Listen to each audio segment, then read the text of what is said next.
Hello friends, welcome to my channel Madhu's me time. আজকের recipe mac cheese.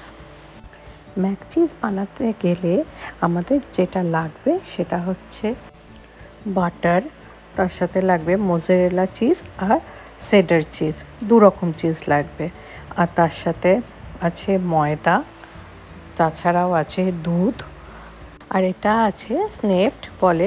এটা actually সর্ষের পেস্টের মতো খুব মিহি করে বাটা। আপনারা চাইলে একটু অল্প করে কাসুন্দিও এখানে ইউজ করতে পারেন। তো তার সাথে লাগবে পেপরিকা পাউডার, রসুনের গুঁড়ো, আর তার সাথে চিলি ফ্লেক্স, আর অবশ্যই নুন তো লাগবে। আর আমি ওদিকে ম্যাকারনিটাকে বয়েল করে রেখেছি একটু নুন আর অল্প তেল দিয়ে। আমি এখানে বাটার আর অল্প একটু তেল মিক্স করে নিচ্ছি। তো যদি আপনারা মনে করেন তাহলে শুধু বাটারেও বানাতে পারেন। আমি একটু অলিভ অয়েল আমি জেনারেলি ইউজ করি রান্নার জন্য, তো আমি একটু অলিভ অয়েল মিক্স করে নিচ্ছি। তেলটা একটু গরম হলে আমি এখানে 1 চামচ মতো চিলি ফ্লেক্স দিয়ে দিচ্ছি। তো চিলি ফ্লেক্সটা দিয়ে হালকা করে গ্যাসটা একটু কমে রাখবেন, হাইতে যেন না থাকে, তাহলে চিলি ফ্লেক্সটা পুড়ে যেতে পারে। তো সেই জন্য চিলি ফ্লেক্সটাকে দিয়ে হালকা করে ভাজতে হবে। চিলি ফ্লেক্সটা হালকা করে ভেজে নিয়ে এর সাথে আমি অ্যাড করব 3 থেকে 4 স্পুন মতো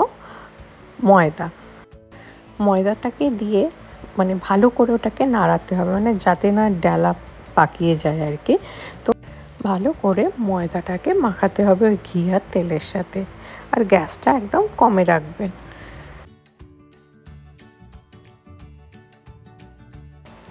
ময়দাটা ভালোভাবে নাড়া হয়ে গেলে এর সাথে অ্যাড করতে হবে 3 কাপ মতো দুধ।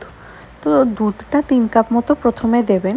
যদি পরে গিয়ে মনে হয় যে মানে একটু টাইট হয়ে গেছে, তো পরেও ওটাতে আবার নতুন করে দুধ অ্যাড করা যায় ওতে। তো সেই জন্য প্রথমে আমি 3 কাপ মতো দুধ অ্যাড করছি। যদি দরকার পরে আবার অ্যাড করে নেব।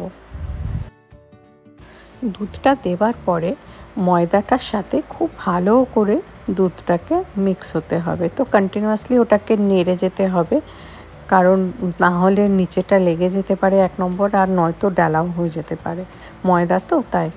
তো ভালো করে ওটাকে নাড়তে নাড়তে কিছুক্ষণ মানে মোটামুটি 5 মিনিট মতো পরে তার সাথে অ্যাড করতে হবে পেপরিকা পাউডার।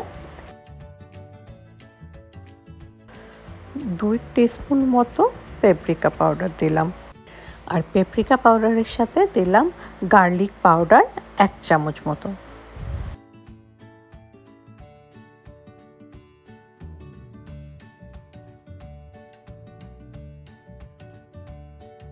আর এবারে দিচ্ছি সর্ষে পেস্ট বা কাসুন্দি, যেটা বললাম 1 চামচ মতো দিচ্ছি এখানে। আর এটা তো অপশনাল, যদি আপনারা চান দিতে পারেন, না হলে নাও দিতে পারেন। আর পরিমাণ মতো নুন। এবারে এটাকে খুব ভালো করে মিক্স করতে হবে আর কন্টিনিউয়াসলি নাড়িয়ে যেতে হবে, কারণ দুধ আর ময়দা আছে, তো লেগে যাওয়ার মানে নিচেটা লেগে যাওয়ার চান্স তো খুবই হাই। সেই জন্য ওটাকে কন্টিনিউয়াসলি নাড়িয়ে যাবেন আর গ্যাসটাকে সিমে রাখবেন। তো এই করতে করতে দেখবেন এই পোর্শনটা দুধের যেটা, ওটা একটু বেশ ঘন হয়ে যাবে। ঘন হয়ে গেলে এর সাথে আমি অ্যাড করব 1 চামচ মতো গোলমরিচ পাউডার। গোলমরিচ পাউডারটা দেওয়ার পরে ভালো করে ওটাকেও মিক্স করে নিতে হবে। মিক্স করে নেবার পরে দেখবেন যখন বেশ ঘন হয়ে যাবে, তখন তার সাথে আমি অ্যাড করব আগে থেকে বয়েল করে রাখা ম্যাকারনিগুলো। তো আমি তো বললামই আগে আমি নুন আর একটু অল্প তেল দিয়ে ম্যাকারনিটাকে বয়েল করে জলটা ঝারিয়ে রেখেছিলাম। তো সেই ম্যাকারনিটাকে এবারে ওর মধ্যে অ্যাড করে দিলাম। অ্যাড করে ওটাকে ভালো করে মিক্স করে নিতে হবে, খুব ভালো করে মিক্স করতে হবে। আর যদি এই সময় মনে হয় যে বেশি ঘন হয়ে গেছে, তাহলে অল্প করে তার সাথে দুধ অ্যাড করে দিতে পারেন। তারপর ভালো করে মাখিয়ে নিলে তারপরে অ্যাড করে দিন মোজারেলা চিজ আর চেডার চিজ। নিয়ে ওপর থেকে একটুখানি যদি মনে করেন চিলি ফ্লেক্স একটু দিয়ে মিক্স করে দেবেন। আর যদি মনে হয় না চিলি ফ্লেক্সটা দিলে বেশি ঝাল হয়ে যাবে, তাহলে আর চিলি ফ্লেক্সটা দেওয়ার দরকার নেই, কারণ অলরেডি তো একবার তেলেতে চিলি ফ্লেক্স একটু দেওয়াই হয়েছিল, তবে দিলেও বেশ ভালোই লাগে।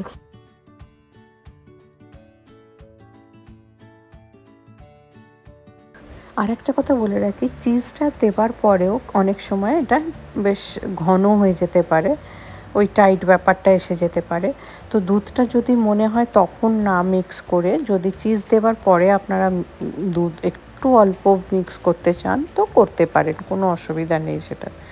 তো যাই হোক, এইভাবেই গরম গরম সার্ভ করে দিন ম্যাক চিজ।